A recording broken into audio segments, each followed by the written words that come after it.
escrito por Gabriela Cerruti, alguien a quien conozco y que admiro por su constancia, por su esfuerzo, por sus ideas. Está con nosotros para hablar de El Pibe. Partimos de un libro, que los libros tienen una influencia sobre la realidad, no tengo ninguna duda, que la tienen, seguro. Y es muy probable que quien lea, quien atraviese las páginas del Pibe, comprenda, aprenda qué es lo que pasa o qué es lo que pasa con cierta política en la Argentina contemporánea. Y esto también nos ayuda a reflexionar con lo que ha pasado en otros países, por ejemplo, en Italia con el éxito durante mucho tiempo, muchísimo para mí, demasiado, para la gente progresista de Berlusconi, para dar un ejemplo. Paso a otro tema, un libro que me tiene fascinado, Un mundo con drogas, de Emilio Ruchansky. Lo que uno aprende con este libro, que tiene prólogo de Eugenio Zaffaroni, es impresionante, porque ¿qué es lo que se...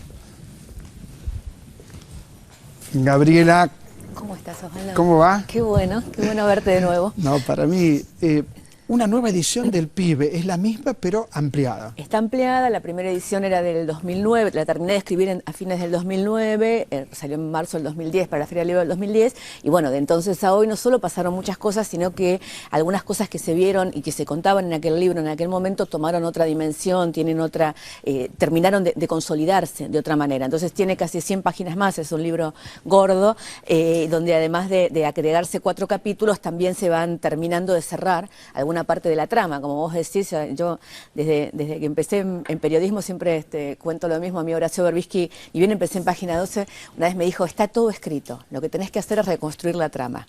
Ya está todo escrito, están los papeles, hay documentos, hay archivos, hay todo. Vos buscá todos los papeles y reconstruir la trama, que eso es lo que debería hacer en general el periodismo, digamos, ¿no? Me parece que es importante, que es importantísimo poder conocer. Yo no sé si los libros influyen en las decisiones electorales de la gente. Siempre recuerdo que yo escribí El Jefe en julio del 2092 sobre Menem. Sobre Carlos Menem. El libro fue un éxito, vendió 200.000 ejemplares. Y yo 2 meses después hubo elecciones y Menem ganó abrumadoramente. Y las cosas que vos leías en ese libro y que después se terminaron de cumplir una por una durante el gobierno, marcaban quién era ese personaje que de alguna manera tiene mucho que ver con este Mauricio Macri, ¿no? En modelo me parece que es el mismo, corregime por favor, y contanos cómo Macri llega al lugar que ocupa hoy. El modelo es absolutamente el mismo y yo creo que tiene que ver con esto de la derecha argentina, de ciertos sectores de la Argentina, eligiendo a un personaje para que lleve adelante sus políticas. En el caso de Menem era un personaje completamente diferente de ellos, después lo abraza Álvaro Sagaray y lo abraza Born, pero la verdad es que al que elige para llevar adelante su proyecto es alguien que viene de un movimiento popular como es el peronismo y que venía de tener unos gobiernos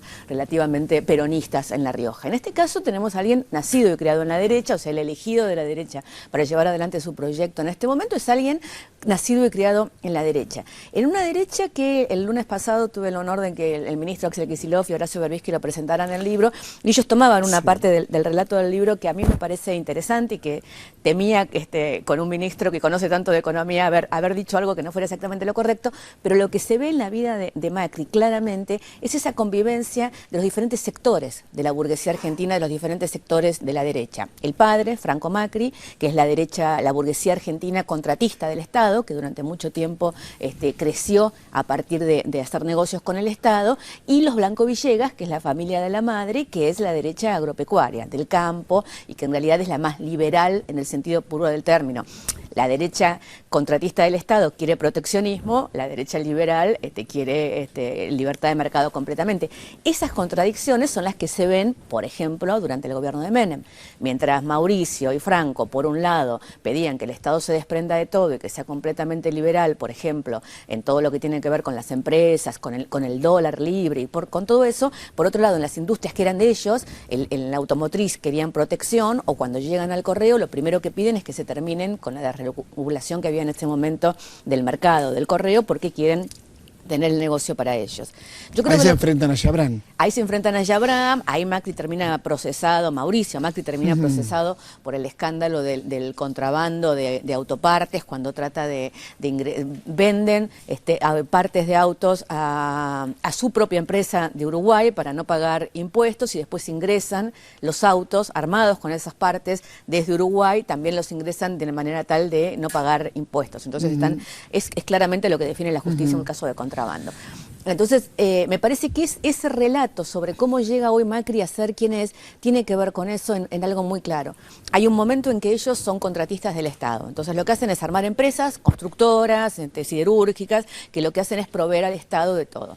En otro momento, en los 90, deciden hacerse cargo de esas empresas. Macri me lo dice a mí en una entrevista. Yo de repente dice que nosotros teníamos las constructoras para poner los caños, poner las cloacas, y dije, ¿por qué no podemos tener Aguas Argentinas? Entonces transformé la empresa Sideco en una empresa de servicios para poder quedarnos directamente con Aguas Argentinas. Y él cuenta cómo forman parte del Estado menemista, lo dice de una manera muy brutal, como es Macri, que tiene una manera llana de decir las cosas porque no tiene un pensamiento elaborado ideológicamente, digamos, ¿no? Entonces dice, bueno, nosotros nos decían menemistas, pero yo puse el ministro de Obras Públicas, puse los directores, hicimos las licitaciones y solamente nos quedamos con el correo y con las autopistas. Y Rollo, que había hecho mucho menos que nosotros por el gobierno de Menem, se quedó con mucho más. Ellos querían quedarse, con lo que querían quedarse era con Aguas Argentinas, habían hecho el escándalo de las cloacas en Morón con Rousselot, ese era el gran shade al cual no pudieron llegar, ¿no?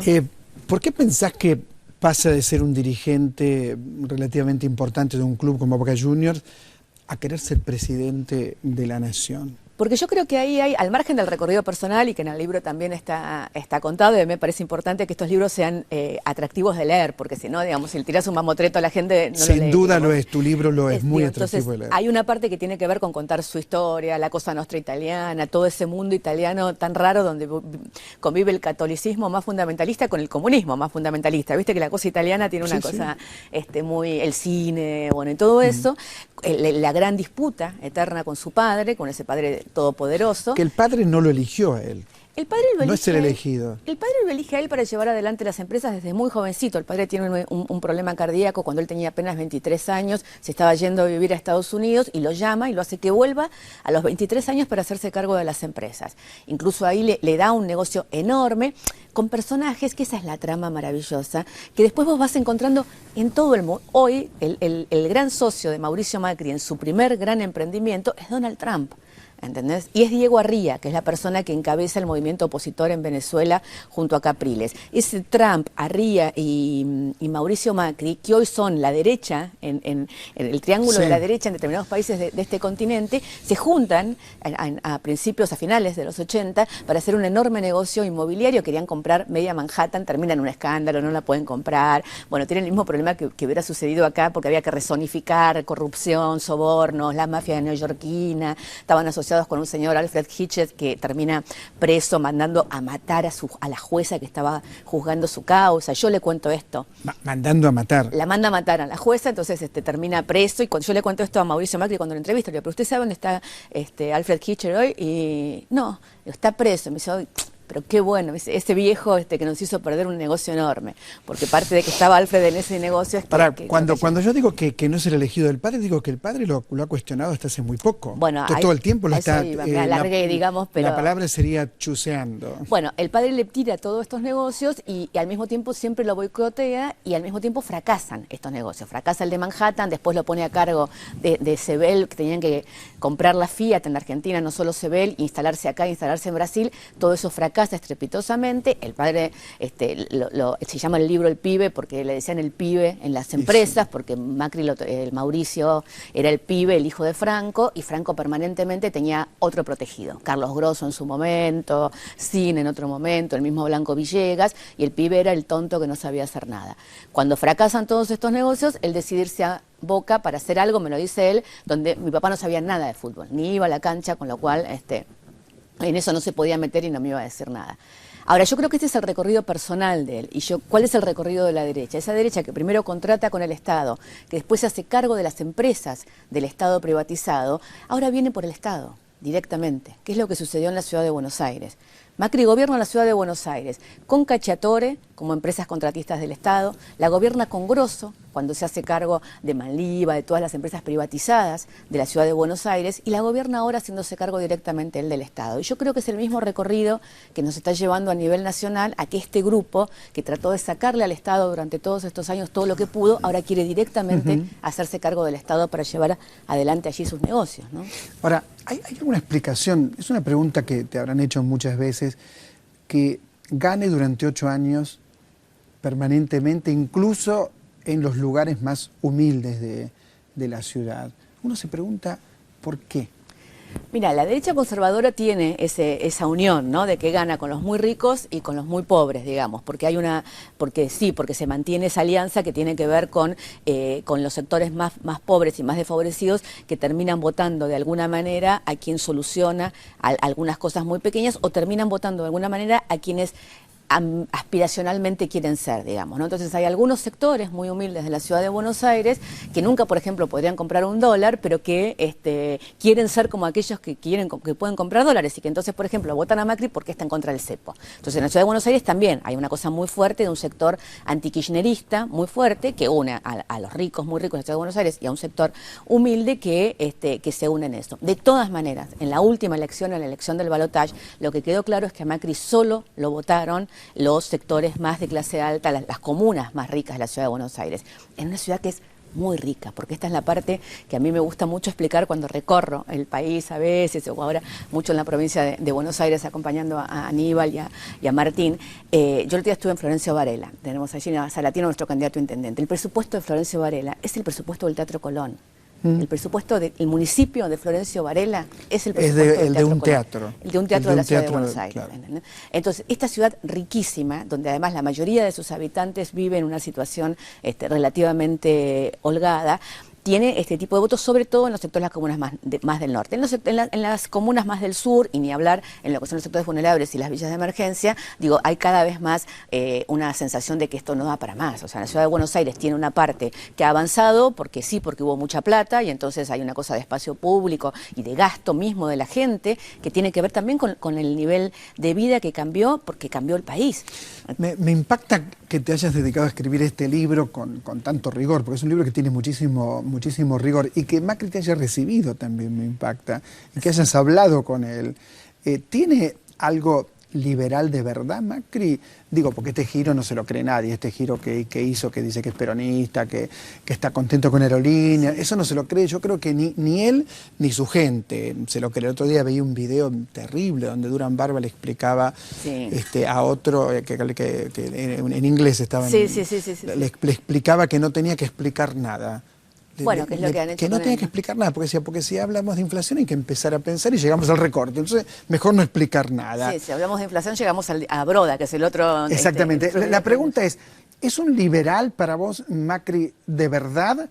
¿O es un hombre de negocios que quiere el Estado para poder hacer negocios mejor, más Yo creo que es un liberal a la Argentina. Vos viste que nosotros tenemos esta dificultad en la Argentina de que los empresarios, muchas veces uno de los problemas de la Argentina es el establishment de la Argentina. Y digo, el establishment brasilero es un establishment que apuesta al crecimiento del país en su conjunto. Digo, el establishment de la Argentina, mayoritariamente, apuesta al crecimiento de sus propias empresas y al enriquecimiento de su propia gente, más que a pensar que si ellos apostaran al crecimiento en general de la Argentina, a todos nos iría un poco mejor. Entonces tenemos, Axel lo decía el lunes en la presentación, esta cosa rara de un establishment que en algunos momentos, que los mismos personajes van cambiando. En Alemania vos tenés a un sector de la burguesía que es el sector más liberal, efectivamente, y a un sector de la burguesía que es el sector más desarrollista. En la Argentina son liberales, desarrollistas, menemistas, van cambiando de acuerdo al momento, y además cambian de postura de acuerdo a los diferentes temas, digamos. La misma persona que te pide dólar completamente libre porque todo lo que no es libre es más caro, es la misma persona que te pide protección para la industria, porque si no, ¿entendés? Digamos, es una cosa... Gabriela, hay un tema en el libro que es el secuestro. Un secuestro impacta a cualquiera. ¿Cómo impactó el secuestro que padeció Macri en él y en su manera de pensar el mundo y la política? Yo creo, y eso está contado mucho en el libro, y creo que es la parte más polémica y no se discute mucho públicamente. A mí me llama mucho la atención que le haya vuelto con el tema del secuestro, porque es un tema del cual no quería hablar ahora en toda en la última campaña, que muestra cierta desesperación de él, ¿no? Evidentemente. El secuestro de Macri es raro. es muy raro, nunca se terminó de dilucidar. Las personas que fueron presas por ese secuestro terminaron en libertad y terminaron con una causa en la Comisión Interamericana de Derechos Humanos, donde la Comisión Interamericana de Derechos Humanos dice que efectivamente no son los culpables y que fueron torturados para que declararan que eran culpables. Es un secuestro en el momento en el que se cae el negocio con la Fiat, en el momento del Manipulite y de la Logia PDUE, del escándalo Logia PDUE en Italia, y es un secuestro que para muchos, incluso para Manzano, que era en ese momento el ministro del Interior que estaba a cargo de la investigación, y fue en el medio de una campaña electoral, tenía claramente tintes políticos. Digo, ahí estuvieron involucrados personajes que venían de la vieja CIDE de la dictadura militar, personajes que habían sido de alguna manera socios de esa familia, de una familia muy vinculada con sectores de la mafia italiana, de toda esa cosa de la Fiat italiana. Por ejemplo, la persona que habla con los secuestradores durante todo el tiempo y que termina diciendo dónde y cómo tienen, es el Nunzio Calabresi. ¿Por qué terminan los secuestradores hablando con el Nunzio Calabresi? Sí, lo que vos sostenés es que no es un secuestro, es un... Por lo menos no es un secuestro solamente para sacarle plata a un empresario. Digo, claro. Es un secuestro que tiene otra connotación y que no tiene que ver solamente con un tema de dinero, digamos. Es un secuestro donde hay variantes políticas, donde hay variantes empresariales en el medio, que obviamente esto no hace que para él no impacte personalmente de la misma manera que cualquier tipo de secuestro, digamos, porque está secuestrado. Pero es un secuestro que nunca terminó de dilucidarse claramente y que tiene que ver con esa red que después vuelve a estallar con el escándalo de las escuchas, donde hay, digo, los Macri están relacionados con un submundo con el cual vienen relacionados desde la época de la dictadura militar y antes también, digamos, con el submundo que manejó ese estado paralelo de la Argentina durante tantos años. Y te vuelvo al tema de que hablé con él. Efectivamente, yo digo, tanto el libro El Jefe, que hablé mucho con Macri, yo cubría la campaña en ese momento, como en este libro, tuve la suerte de poder hablar. Hablé con él, hablé con el padre, hablé con Chodos, que es uno de los empresarios que más influyó en su vida, hablé con Licio, no hablé yo, habló un periodista italiano con Licio Gelli, porque ellos negaban conocerlo a Licio Gelli, que forma parte importante del entramado de cómo crece el macrismo en la Argentina, y conseguí un periodista italiano, un periodista argentino, Nabot, que lo llamó a su residencia en Italia, y Licio le confirmó efectivamente Gelli que se conocían, que era un buen hombre, que tenían trato habitual y qué sé yo. Me parece que todo eso es lo que termina de poder contar un retrato del personaje que si no le faltaría una pata, sin duda, ¿no? Excelente tu libro, Gabriela Cerruti, muchas gracias. Gracias por invitarme. Muchas Siempre gracias. He venido a presentar muchos libros contigo, así que nos vamos siguiendo. Porque producís mucho. Produzco mucho y vos tenés una constancia en alentar las publicaciones y los libros. Muchas gracias. Extraordinario tu libro, gracias. Gabriela Cerruti, El Pibe, léalo, léalo. Nos ayuda a comprender qué es lo que pasa en la Argentina y algo casi más importante, qué es lo que puede pasar. Este libro, El Pibe, Gabriela Cerruti. Enseguida volvemos.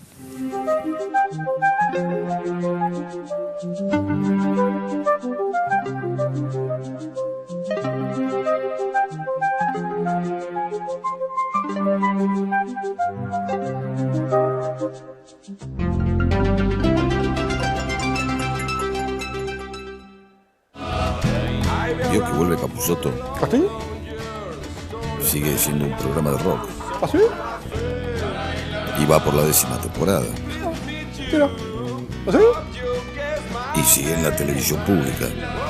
¿Ah, sí? Mira. El lunes 3 de agosto, ¿sabía? ¿Ah, sí? ¿Qué vas a hacer en estas vacaciones de invierno? Pacapaca tiene un montón de sorpresas para vos en Tecnópolis. Con el parque de Pacapaca, para que puedas disfrutar las vacaciones con un montón de juegos. Con el asombroso show de Samba, para que cantes y bailes todas las canciones junto a Samba, Niña, San Martín y tus otros héroes preferidos. Y con el Festival Pacapaca, donde vas a poder ver artistas y bandas en vivo. En estas vacaciones de invierno, vení a divertirte con Pacapaca. En Tecnópolis, Avenida